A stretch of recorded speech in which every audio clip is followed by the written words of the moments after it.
On the one hand, I'm a designer, and I've spent my whole career working with technology, trying to make products and services that help people navigate the world around them.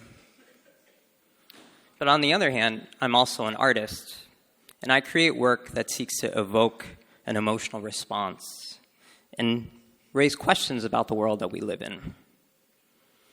So, over a decade ago, I found that technology and the machine can actually be this fascinating artistic medium.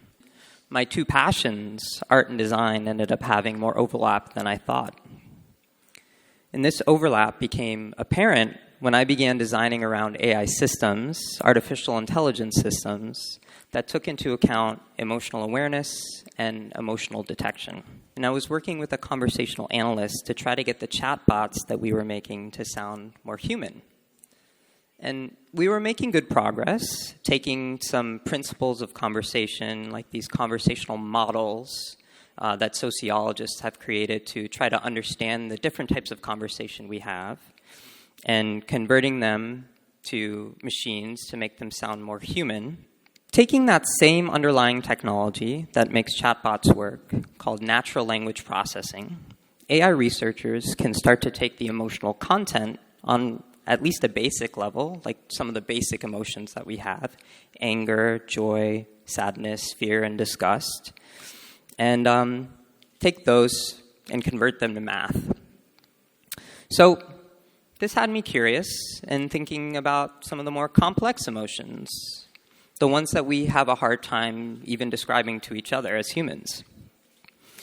And I thought about the most complex emotion I could think of at the time, nostalgia. And I thought, how might a computer make sense of this? And I created a piece that asks people to share a memory and ends up generating a score for them from 0 to 100. And that score in an installation setting is shown as a digital visualization, but is also represented through these kinetic sculptures. And so the higher the score, the rosier the hue that these sculptures emit, and the slower a motor will rotate these hourglasses. So the former alludes to an analogy that we have, a phrase, looking at the world through rose-colored glasses, which is a way of thinking about nostalgia. While the latter, the motor, is alluding to this phrase, this poetic representation of holding on to a moment in time. With AI, we can now apply a technology that carries the same weight of the previous project I showed you, but instead of using text, can actually use faces. So with your face, there are certain AI services that it can detect if you're angry, contemptful, disgusted, fearful, happy, sad, or even surprised.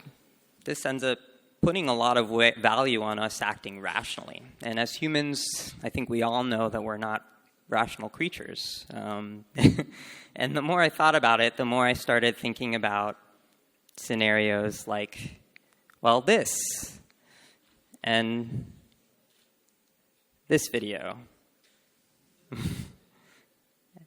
and this one. So some of you are laughing, some of you are not, and I started to think, why are these videos funny to us? So I embarked on this new piece that I'm unveiling called Fail Engine, and it's a thought experiment turned online installation where I ask people to watch videos like the ones that you just saw that might evoke this kind of response. So ultimately, I asked the community to watch these videos as this crowdsourced effort to carry out this thought experiment.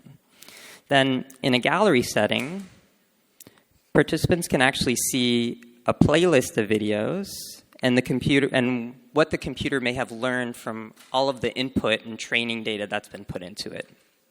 Is this funny, or is this creepy?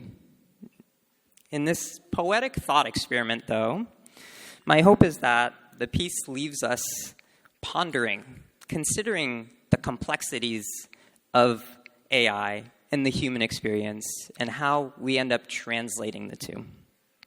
And I think we might find that things end up being a little bit more complicated than they seem. I feel that it's my duty to create these designed experiments and art that seek to provide clarity to the general public, but also provoke those inside and outside of these technological ivory towers. There's a ton of complexity under the hood, and the general public doesn't necessarily have the interest to dive deeper into how these systems are working. So my mission is to create work that provides a level of visibility to what's happening in order to elucidate some of the critical implications of these technologies.